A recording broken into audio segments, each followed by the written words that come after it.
¿Qué tal? Buenos días a todos. Vamos a dar comienzo ya a esta séptima sesión del seminario. Tengo el placer de estar con Javier Solana y de presentarle la exposición de ideas que va a presentarnos hoy acerca precisamente de la autonomía estratégica de la Unión Europea. Ese es un poco el gran dilema de este foro y de este seminario, el eterno debate sobre la autonomía de Europa, su capacidad para defenderse a sí misma, para defender sus intereses y su enfoque propio ante el mundo, frente a unos Estados Unidos que históricamente, desde después de la Segunda Guerra Mundial, han servido de paraguas y de parapeto para las amenazas a las que se enfrentaba el continente. Es verdad que el mundo ha cambiado desde comienzos de este siglo. Estados Unidos ha girado cada vez más hacia Asia. Europa ha quedado en una especie de segundo plano dentro del enfoque estratégico de los Estados Unidos, y con la llegada de Donald Trump ese debate se ha acelerado todavía más en Europa acerca de la necesidad y de la urgencia de adaptarnos y de afrontar de una vez por todas una defensa común y una estrategia común de seguridad. El señor Javier Solana, sin duda, es quizá el español que más conoce este asunto. Fue secretario general de la OTAN, no hace falta que lo diga. Fue el responsable de la política exterior europea y conoce bien también todas esas necesidades y esa realidad europea y esas complejidades también para poner en marcha una estrategia de defensa común. Así que, en primer lugar, el señor Solana, buenos días y gracias por estar con nosotros. Voy a dejar que exponga esas ideas, que haga un primer planteamiento. Después abriremos el turno de preguntas y hablaremos con el resto de la audiencia. Gracias. Pues muchas gracias por tus palabras. Vamos a ver, yo venía dispuesto a hacer por eso traigo el ordenador, con lo que no suelo traer nunca, una presentación un poco ordenada sobre lo que significa la autonomía estratégica europea. No sé si el ambiente es para hacer una cosa de ese tipo, y voy a hacer una cosa intermedia y en las preguntas veré cómo orientamos para que dé todo lo que yo quería decir, pero darlo de otra manera que no sea una conferencia.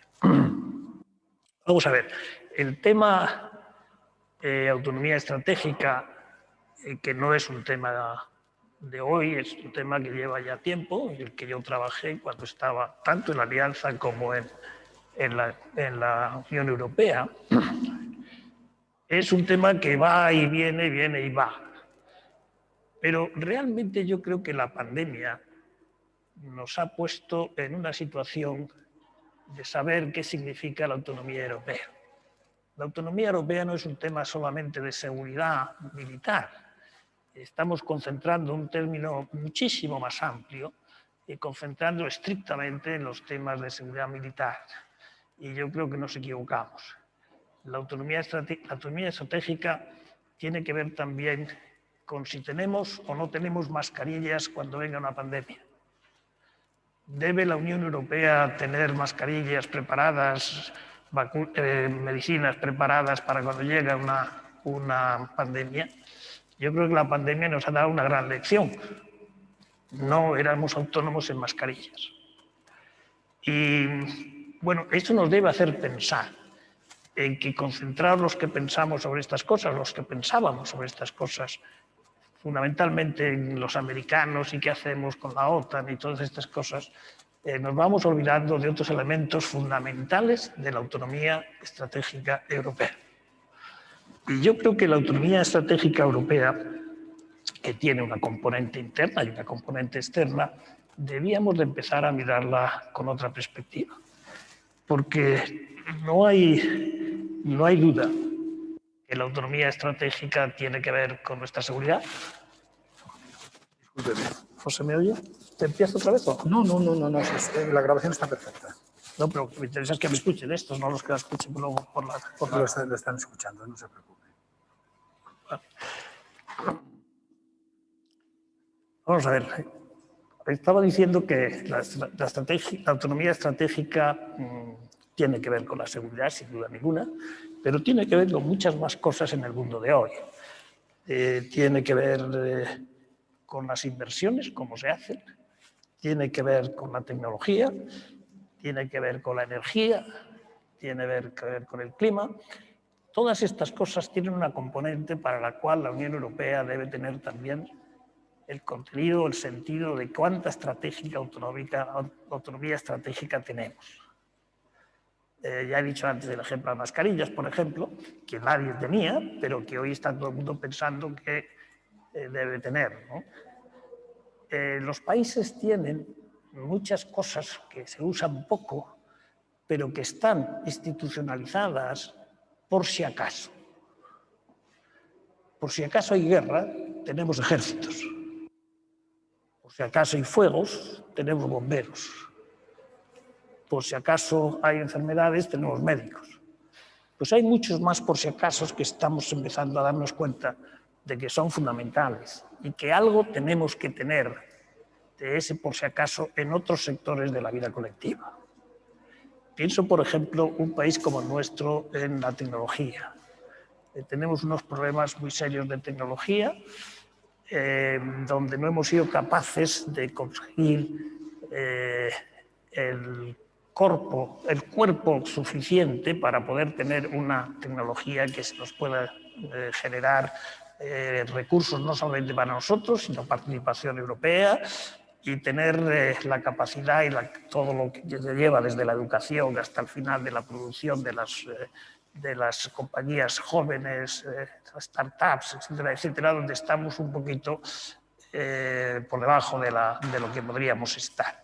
Bueno, todo eso es autonomía. Si no somos capaces de tener eso, es muy difícil que podamos luego jugar un papel con los demás, porque la Unión Europea es todo menos una institución que quiere el independentismo de ella misma. La Unión Europea es una institución basada en el multilateralismo, por lo tanto está en su esencia el que todo lo que hace tiene una predisposición a hacerla con otros.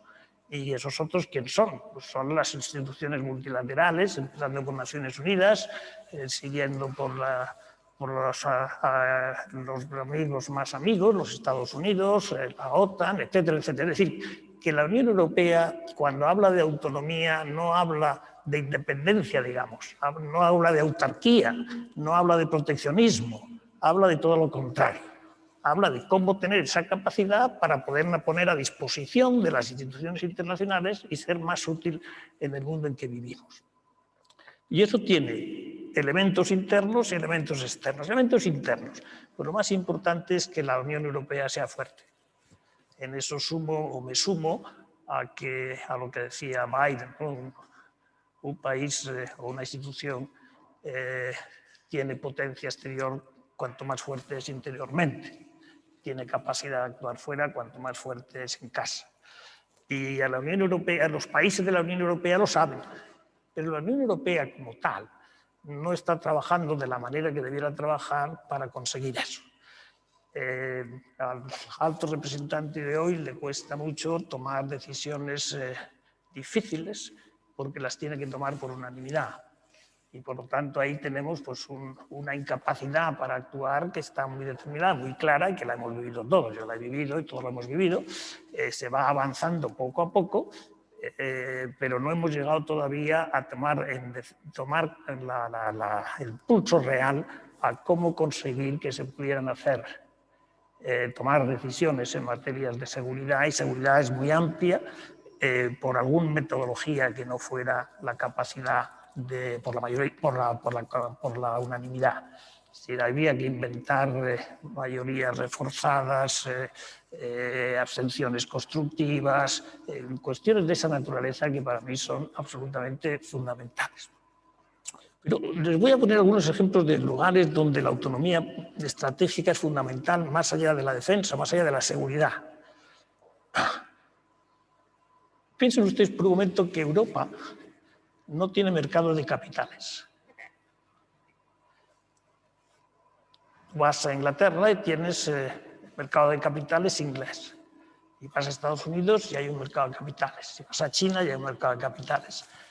Europa no tiene mercado de capitales. Y por lo tanto, si tú tienes una startup y quieres que te den un préstamo o quieres salir al mercado de capitales, estás haciendo poco a poco que te vayas de Europa. porque te tienes que ir a un lugar donde hay mercado de capitales y donde puedes encontrar el dinero que en Europa es muy difícil encontrar de esa manera, por el mercado de capitales. Por lo tanto, el hecho de que haya menos startups en tecnología en nuestro país tiene que ver con los pocos recursos que hay dentro de España y la dificultad que tenemos en Europa de encontrar el mercado de capitales necesario para poder seguir trabajando. ¿Y qué pasa? Que al final esa gente que está trabajando se va a donde está el dinero y acaban saliendo fuera de España y poniendo la compañía en vez de en España, la startup en vez de en España, en otro país donde la han financiado más fácilmente por el mercado de capitales. Bueno, esto parece una tontería, pero es de grandísima importancia en estos momentos también, en cuanto vamos a tener una necesidad de salir de la pandemia con una economía revitalizada, con mucho dinero que sale de la Unión Europea y que sale solamente desde la perspectiva del presupuesto de la Unión Europea, pero el mercado de capitales no es fácil llegar a él para las compañías, el mercado de capitales europeo. El trabajar sobre eso es trabajar por la autonomía estratégica europea. Trabajar para que en Europa haya, por ejemplo, tecnología más sofisticada en el campo, por ejemplo, de los chips. Estamos en un momento que todos estáis leyendo en los periódicos que hay una escasez de chips en el mundo. ¿Sabéis lo que es un chip? ¿No? Un chip es un semiconductor muy pequeñito. Muy pequeñito, ¿cuánto de pequeñito? Pues muy pequeñito. Si cogéis un metro y lo dividís en 1 millón de veces, estaréis más o menos alrededor, estaréis en una distancia, un tamaño, que estaréis en los alrededores del radio, si pudiera poner, el tamaño de un átomo de hidrógeno. Por lo tanto, cuando tú tienes un chip que lo dices que tiene 20 nanos, quiere decir que está más o menos en alrededor de 20 átomos de hidrógeno de tamaño. Bueno, os dais cuenta de lo que estamos hablando. Os dais cuenta de la dificultad que tiene producir semejantes circuitos. Esos circuitos son filmados, se pegan y las patentes son carísimas y en este momento el mundo está en déficit de semejante cosa. En el momento que la inteligencia artificial está subiendo, en el momento que hay una necesidad de usar chips cada vez mayor. Un coche eléctrico usa centenares de chips. La compañía telefónica de España, o no quiero ponerla de España como ejemplo, pero cualquier otra compañía telefónica, tiene hoy unas esperas para tener un chip cuando eran antes la semana, hoy tiene más de 3 meses, 4 meses para un chip. Es decir, que hay fábricas que están paradas porque no hay chips. España no fabrica chips. Europa muy pocos. Realmente, si no somos capaces de entrar en esta nueva fase en la que la tecnología va a tener esa capacidad para estar en nuestras vidas cotidianas, pues vamos a estar muy mal. ¿Quiere eso decir que queremos ser proteccionistas y producir nuestros propios chips para producir? No. Que necesitamos nuestros propios chips para poder desarrollar nuestra industria de la manera más sofisticada posible y también para sumarnos a otras operaciones con otras gentes porque queremos ser multilateralistas y no queremos cerrarnos en nosotros mismos para poder hacer en relación con otros todas estas cuestiones que tienen que ver con la tecnología sofisticadísima. Bueno, pongo estos ejemplos porque nos concentramos siempre en algunas cosas y yo me gustaría que el tema de autonomía estratégica europea lo ampliáramos mucho más. Tiene que, como he dicho antes, tiene que ver con la seguridad, pero tiene que ver con la tecnología, tiene que ver con el clima, tiene que ver con muchísimas cosas de otra materia. Segunda cosa, esto es el factor interno, digamos, de la Unión Europea. El factor externo. Nosotros somos 450 millones de personas, ¿no?, en la Unión Europea. Muchos para algunas cosas, pero pocos para otras cosas. Y a las cosas que nos tenemos ahora que estar más atentos, quizá estamos en un tamaño muy bueno, pero sería el momento de hacer una una oferta, digamos, entre comillas, de relación mucho más estrecha con los vecinos de nuestra vecindad, ya sean los Balcanes, ya sea el Mediterráneo, ya sea incluso partes del Oriente Medio. El tratar de tener una segunda zona donde pudiéramos completar lo que nos falta de capacidad para poder tener un desarrollo en nuestras capacidades más fuerte, más potente. Por lo tanto, tendríamos que hacer cosas para ampliar más nuestras capacidades internas para el futuro, no para el pasado, que a lo mejor salimos de esta crisis y estamos muy bien preparados para el pasado, pero no estamos bien preparados para el futuro. Veo la coronel que me dice que sí, ella lo sabe bien. Y luego el tema exterior es que tenemos que tener que completar un poco en el marco de nuestra posición geográfica, completar con los países algún tipo de relación que nos permitiera también pues, ser un poquito más potentes desde el punto de vista del GDP, del personal, etcétera, etcétera, de los países con los que tenemos que estar trabajando. Pero quiero que quede claro que todo esto la Unión Europea no lo hace nada más que para poder un día ponerlo a disposición de otros o cooperar con otros. Nuestra primera reflexión cuando salimos cuando tenemos cualquier problema es llevémoslo a un foro internacional. Y nosotros somos muy partidarios del multilateralismo y por lo tanto dudar de que la Unión Europea o pensar que la Unión Europea puede ser proteccionista o autárquica es un disparate. Somos por definición y por constitución un grupo de países que queremos trabajar con nosotros, pero trabajar también con otros. Por lo tanto, volviendo ya al tema que seguramente es el que más os interesa, que es el tema de la seguridad.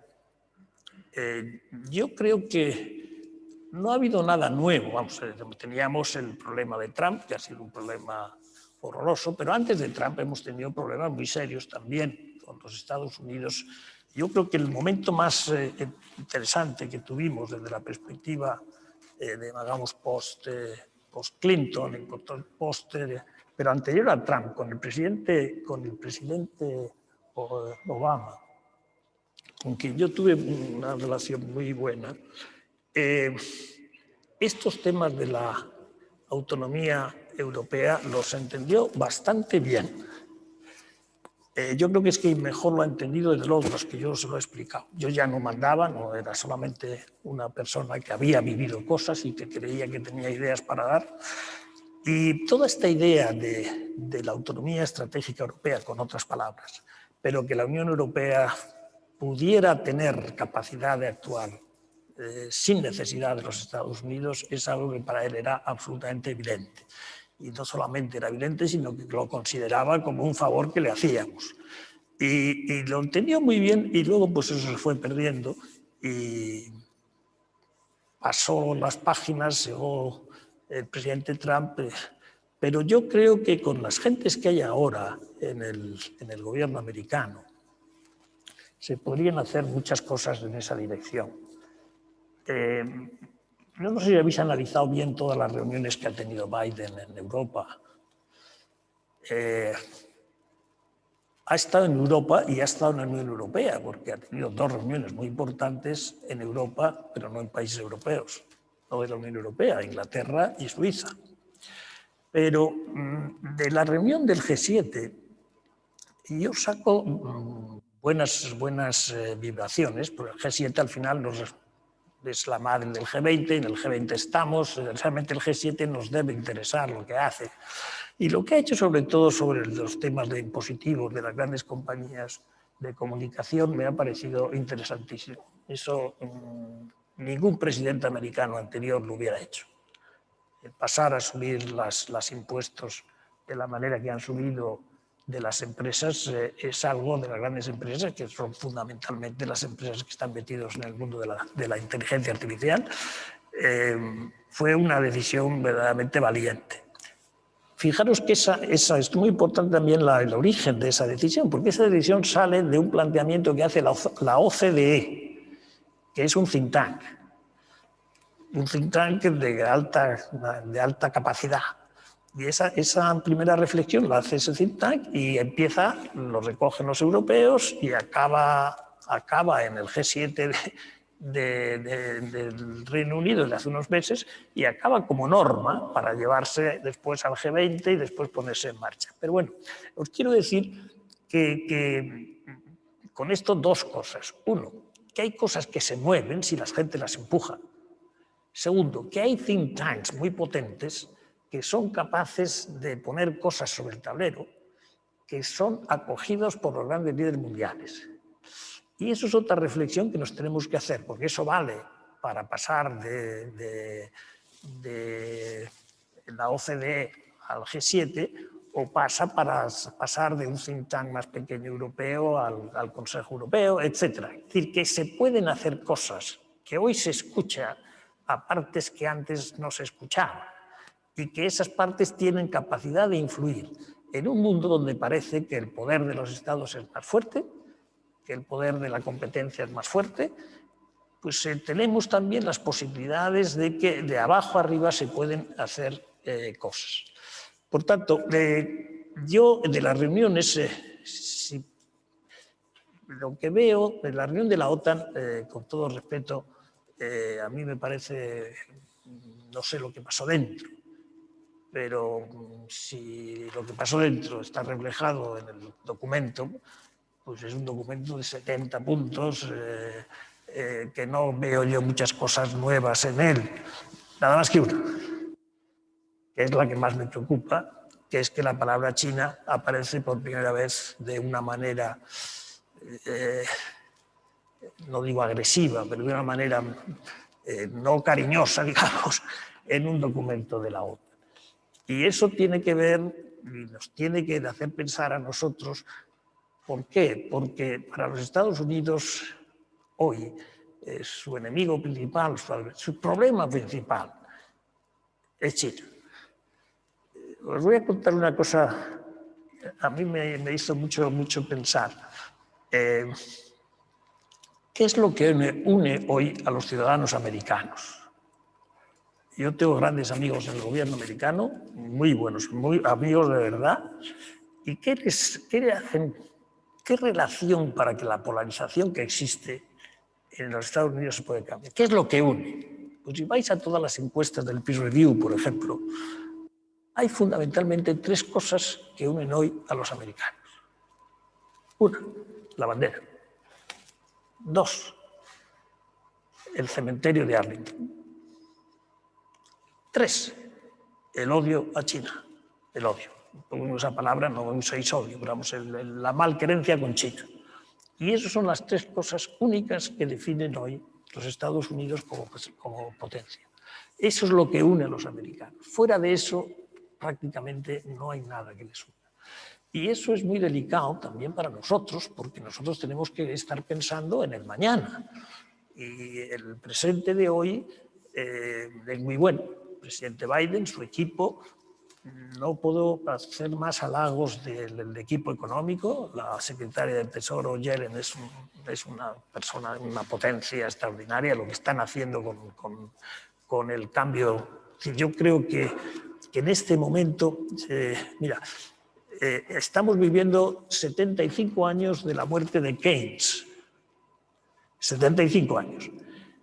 Y seguramente estamos viviendo una época donde la capital del mundo capitalista empieza a pensar en keynesianismo. Si veis las decisiones que están tomando. Igual no quiere, es un importante cambio real en el pensamiento capitalista en este momento. El pensamiento capitalista en el año 2008, Sarkozy lo quería crear de nuevo, ¿verdad? Sabrá que no hizo nada. Pues ahora se están haciendo cosas muy importantes en esto. Bueno, vamos a ver, volvamos al tema. Yo creo que la autonomía estratégica la tenemos que entender de una manera más allá de los temas de seguridad. Es la capacidad que tengamos nosotros mismos de poder actuar solos en todos estos campos. Lo cual no quiere decir que lo hagamos, porque nuestra voluntad como una institución multilateral tiene siempre una tendencia a hacer estas cosas con otros. Pero en esa frase que acabo de decir, yo resumiría lo que es la autonomía estratégica. y sacarla del tema de la seguridad, porque no es un tema exclusivo, fijar, por ejemplo, los temas de migración. El que tuviéramos una política de migración que nos diera una autonomía estratégica para gestionarla bien, sería no solamente extraordinario para nosotros, sino sería un gran ejemplo para el mundo. Mirad, con esto acabo esta primera parte. Europa es una gran potencia, casi 400, casi 500 millones de habitantes. El grupo de países que hacen más comercio en el mundo, más que los americanos, más que nada. Y tenemos una potencia grande en ser reguladores. Nosotros regulamos muy bien. Y regulamos muy bien, y lo hemos puesto de ejemplo fundamentalmente con los temas de privacidad. Somos el modelo para muchos países de cómo se gestionan todas esas cosas. Y yo creo que lo que sí podemos ser ya es una gran potencia reguladora. Y este mundo va a ser un mundo donde vamos a tener que regularlo mucho, porque es un mundo que vuela, que son nubes y por lo tanto habrá que regularlo bastante más de lo que está regulado antes. Y creo que la Unión Europea puede ser una magnífica potencia reguladora en este mundo en que va a ser tan necesario una presencia de gente que piense como pensamos, con los valores que tenemos. Y nada más, vuelvo a decir que la autonomía europea es tener en todos los sectores que son importantes la capacidad de actuar solos, pero con la voluntad de actuar como multilateralistas con otros. Señor Solana, muchísimas gracias por esta exposición muy interesante, que ha tocado temas muy críticos para esa autonomía estratégica, que es un tema que es cierto que lleva años sobre la mesa, pero que no deja de ser de momento todavía un asunto bastante etéreo, en un momento en el que estamos viviendo, como usted decía, esa enorme confrontación entre Estados Unidos y China, que está definiendo nuestro tiempo. Europa, dentro de esa supercompetición, de ese choque entre grandes potencias,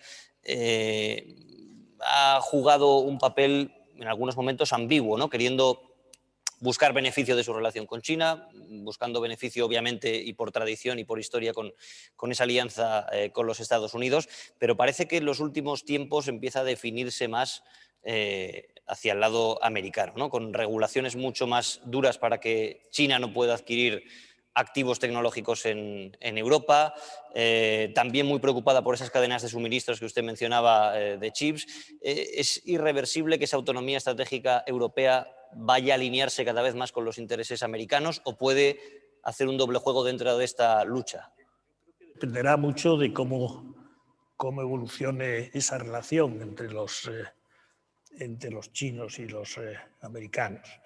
Mira, mañana empiezan las celebraciones de los primeros 100 años del Partido Comunista China, mañana. Y va a ser un año entero de celebraciones. Y todo ello bajo la dirección de Xi Jinping. Xi Jinping es un hombre que quiere pasar a la historia y que ya ha pasado la historia, pero vamos, quiere hacer más cosas todavía. Las relaciones entre las dos grandes potencias serán difíciles. Pero mira, yo creo que en las relaciones internacionales se pueden hacer tres cosas fundamentalmente.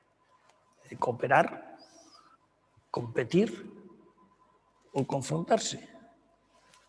Y yo creo que la tercera es un disparate. La confrontación en el mundo actual con las capacidades que existen, la confrontación en el sentido fuerte del término, que es a lo que vamos abocados si todo sigue, no solamente a ponerse sanciones sobre chips, sino a cosas más gordas. Ahora os diré unos datos que son impresionantes. Por lo tanto, debemos de movernos en el campo de la cooperación y en el campo de la competición. Y hay mucho margen, y ahí se puede trabajar muy bien, y se puede conseguir defender tus intereses y que los otros tengan espacio para defender sus intereses. Pero fijaros, es que si no es así, ¿tú crees que tiene sentido el que alguien diga que queremos hacer regime change en China? ¿Qué le dirías a una persona que tenga con la política? Yo quiero conseguir el cambio de régimen en China, como quisimos cambiar el régimen en Irak.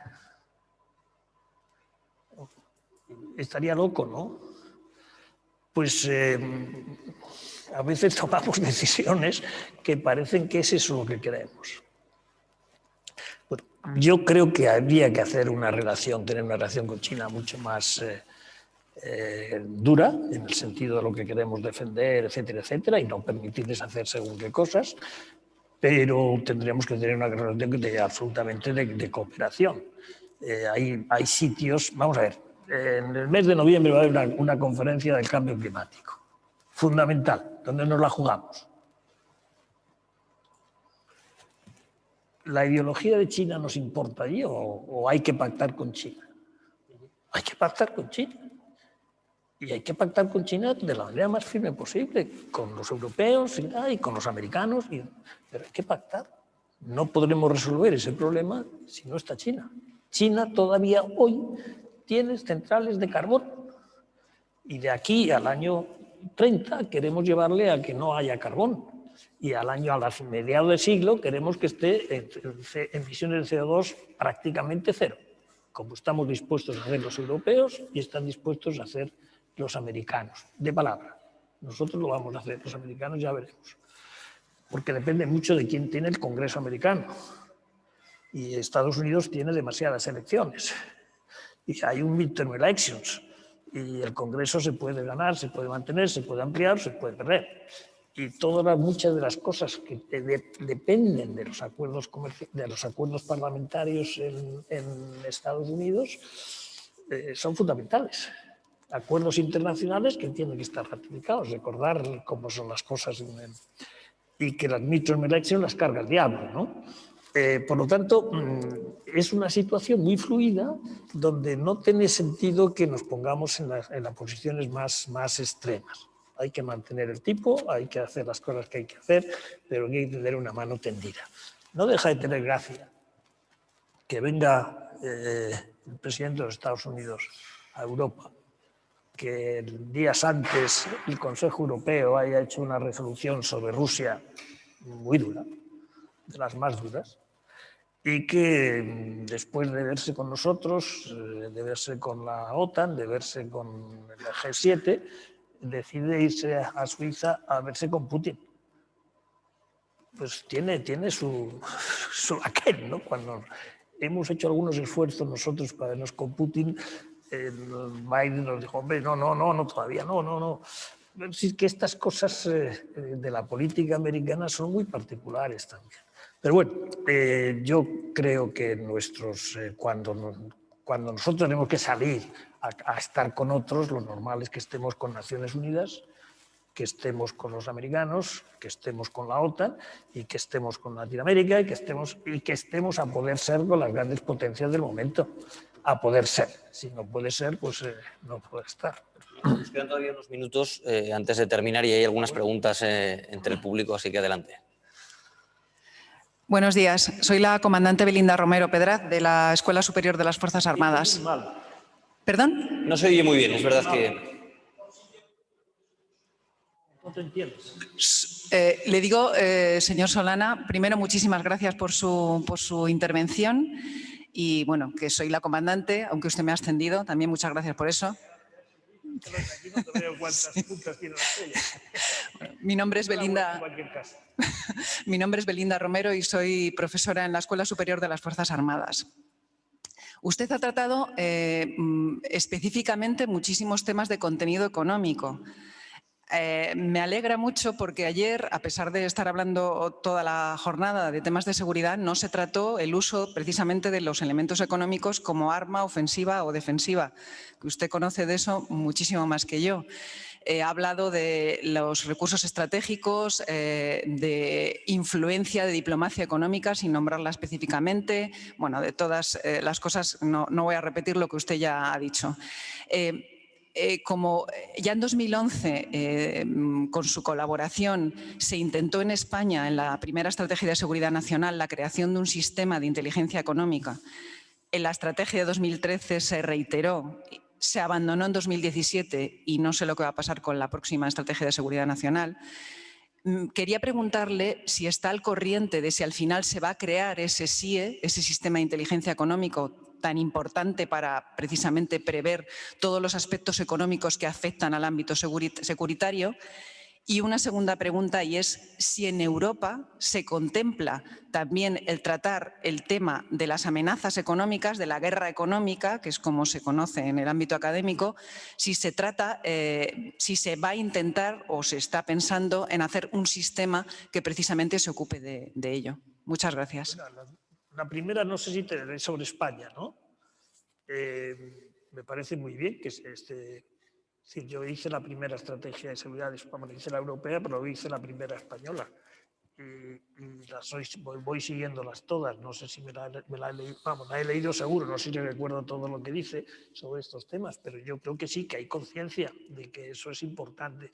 Bien, yo creo que una de las cosas que van a pasar en las economías más potentes del mundo, cómo van a evolucionar, va a haber una relación público-privada cada vez más estrecha.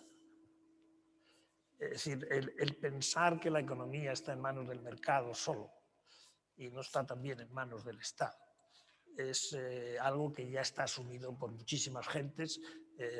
La gran economista Asusako, que escribe sobre el Estado empresario, digamos, yo creo que todas esas cosas están trabajando a gran velocidad y la relación público-privada es extraordinaria, o tiene que ser extraordinaria. Debe de ser un cambio radical en la relación público-privada. Y tenemos todos, los europeos, tenemos un momento para hacer eso inteligentemente con el dinero que tenemos. Entonces nos hemos autogenerado dinero para la Unión Europea en euros, digamos. En euros, no en euros españoles, y en euros italianos, y en euros alemanes, sino en euros. Y lo estamos gastando a través de un presupuesto europeo. Y yo creo que hay una voluntad grande de hacerlo en gran colaboración con el sector privado. Eso tiene para la Unión Europea algunos problemas, porque las empresas más grandes, más potentes, no están en los países pobres, o los países más pequeños y los países menos desarrollados económicamente de la Unión Europea. Y eso, si no se hace bien, puede generar perdedores. Y eso no se puede permitir en la Unión Europea, que nosotros mismos, actuando como potencia, digamos, actuando conjuntamente, generemos ganadores y perdedores, ¿no? Ahí tenemos que ser muy cuidadosos desde la perspectiva europea cómo se gestiona eso. Pero creo que hay conciencia en los dirigentes de hoy de que eso es un problema, pero que se debe avanzar en esa dirección. Yo soy muy partidario de que eso se haga, porque si no nos vamos a quedar muy fuera de muchas de las grandes cosas que van a pasar en el futuro, incluido la salud. Os sorprenderá, pero no hay ninguna vacuna europea en el mercado hoy. Hay mucha biología en el mercado.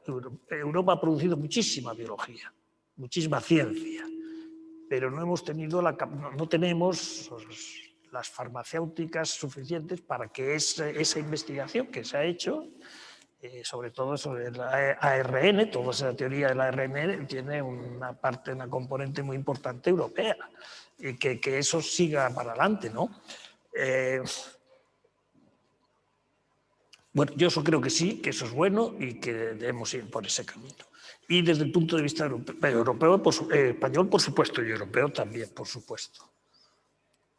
Pero bueno, me gustaría decirte más cosas, pero bueno, te las diré luego en privado si quieres. Pero hay tiempo para una última pregunta, no mucho más, pero... Pero bueno, ¿cómo es el tiempo? Sí. Muchas gracias, don Javier. Un placer siempre escucharle. Mi nombre es Emilio Pérez de Uribe en Muinelo. Soy miembro de la Asociación Atlántica y también he escrito diversos artículos sobre geopolítica, colaborando con algunos medios y en concreto con infodefensa.com. Varias vertientes, varias preguntas rápidas. Ha comentado el tema de que en Europa hay dificultad para capitales en cuanto al acceso a capitales para poder tener emprendedores. Realmente el problema, yo creo que no tenemos, hay un problema de fondo donde no tenemos casi emprendedores comparado con, por ejemplo, Estados Unidos, y eso yo creo que es algo que me gustaría saber. Sí. En Europa, yo creo que no es un problema de acceso a capitales, es un problema del número de emprendedores. Hay pocos emprendedores y eso es una cosa que yo creo que es la que me gustaría saber su opinión de por qué, cuáles son las causas de que en Europa haya menos emprendedores. No creo que sea una cuestión de acceso a capitales. Segundo tema, en el caso de lo que ha comentado sobre China, mi percepción es que China tiene una política claramente comunista, sin embargo, la política económica es una política claramente de mercado capitalista a ultranza, lo cual les ha llevado a que, por ejemplo, pues esa situación con Estados Unidos, en Estados Unidos, si nos remontamos un poco a la historia, actualmente la clase media vive mucho peor que lo que vivía hace 30 o 40 años y, sin embargo, han permitido tener un comercio igual que lo permitieron con Japón, pero esa diferencia en cuanto a la política que tienen como país es muy, muy distinta. Y tercer tema, lo del CO2, efectivamente, hay que negociar todas estas cuestiones del CO2 y se está apostando por energías renovables, pero el tema del carbón o se sustituye con energías nucleares que también, por otro lado, tienen muy mala prensa y hay ahí también que tomar decisiones. Muchas gracias. Te voy a contestar a todas las preguntas que has hecho, empezando por la última. Bueno, has dicho nada más que lo evidente, ¿no? De que hay que hacerlo y eso es lo que se está intentando hacer, ¿no? Yo creo que lo de los emprendedores que ya hablas, en Europa hay muchísimo emprendedor. No hay tanto emprendedor, no encuentras en el Silicon Valley, no está en Europa, pero tampoco está en Nueva York, está en California y tampoco está en París, ¿eh? Es decir, hay condiciones que tienen algunos países por su historia, etcétera, etcétera. Pero lo que sí es verdad que cuando un empresario joven quiere empezar a montar una empresita, le cuesta. Y le cuesta porque no hay mercado de capitales. Es muy importante los capitales.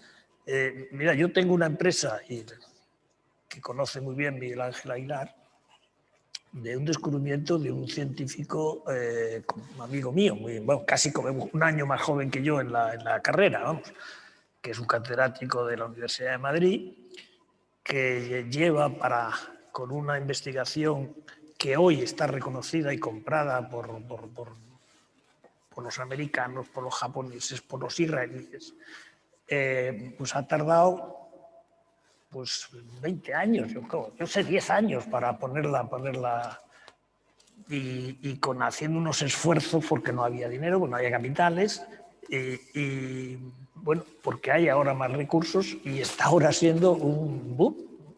Pero eso existe. Otra cosa es que eso sea ayudado. De existir existe, esa persona existía y ese proyecto existía, ¿no? Y lo que pasa es que no... Y ahí también, en general, hay que decir alguna cosa también a vosotros, porque os cerráis mucho para ayudar a la investigación de futuro. Sois un elemento fundamental. Desde el avión nuevo, que es tecnología, que va a cambiar el Rafale y que va a cambiar el Eurofighter y todas esas cosas, va a ser una plataforma en vuelo, que es impresionante, ¿no? Y que tenemos un tercio de los recursos metidos ahí. O generamos que estos investigadores que están en España sean capaces de producir algo, o vamos a tener que estar ahí dando dinero con muy poco retorno. Y ese tema, porque uno de los que no vieron, fuisteis vosotros, los que no visteis la potencialidad que había ahí, Y hoy sois vosotros los que os habéis dado cuenta de que hay la potencialidad y sois uno de los que estáis diciendo y jugando muy fuertemente. Pero bueno, lo que quiero decir es que tenéis que también entrar en la fase nueva mental. Esa es la primera cosa que te quería decir. La segunda, y perdona que lo diga en pública porque me gusta que seamos transparentes, yo creo que la dirección de planificación militar, planificación de armamento, tendría que pensar en planificar no solamente nacionalmente. Los que estáis sentados ahí teníais que estar pensando en una componente europea. Si seguimos planificando nuestro gasto militar solamente para lo que nosotros creemos, que estaremos perdiendo oportunidades infinitas. O metemos una visión europea a ese nivel, o realmente vamos a perder un poquito el tiempo. Entonces es algo que os lo quería decir porque es muy importante que lo sepamos hacer bien. Señor Solana, muchísimas gracias por su tiempo, por esa exposición y sobre todo por abrir un poco el marco también del enfoque. Los temas de autonomía, estrategia y de seguridad no tienen estrictamente que ver solo con el tema militar, con el tema de seguridad clásica, sino con todos esos otros componentes económicos de innovación que pueden ayudar a Europa a posicionarse en el mundo en medio de esa lucha de gigantes en un escenario como el que... Diga una cosa. Por supuesto. Mira, yo estoy tan preocupado con los temas de las grandes potencias. Estos días se cumple el 75 aniversario del primer viaje de Kissinger a China, este año, 75 años. Ese viaje es lo que trajo el viaje del presidente Nixon, un año después. Y eso es lo que puso a China en el camino en el que está. Pensadlo. Si os ocurre a alguien que diga, que pudiera decir, ¿fue aquello un éxito o fue un error? Todavía nadie ha dicho en los Estados Unidos, ¿acertamos o nos equivocamos?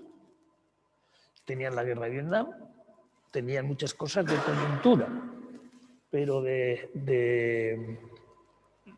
cuando se ponen a escribir sobre China, de facto están diciendo que nos equivocamos, que se quedaran allí haciendo agricultura y tal y cual, y hoy no tendríamos como tienen, que los chinos producen todos los años 4 veces más científicos que los americanos. 4 veces más. A contadas como si los dos tuvieran el mismo personal. Si es que a personas, a millones de unos y de otros, son 8 veces. Pues esos campesinos de antaño hoy están al mismo nivel en tecnología, ¿no? Bueno, pues pensad que han pasado 75 años, nada más. Pues con estos pensamientos os dejo. Pero yo lo que más quería insistir es que la autonomía estratégica es un concepto mucho más abierto, que no es estar enfrente contra nadie, que no es proteccionismo, que no es autarquía, que es todo lo contrario. Es tener para poder actuar solo, pero sobre todo para poder también hacer lo que queremos ser, un jugador en el mundo multilateral con otros, que eso es lo que la Unión Europea quiere hacer. Señor Solana, muchas gracias. Gracias a vosotros. Gracias por estar con nosotros. En unos minutos volvemos con Gustav Lindström. Hablamos con él en directo por conferencia, el director del Instituto de Estudios de Seguridad de la Unión Europea. Gracias, señor Solana. Sí.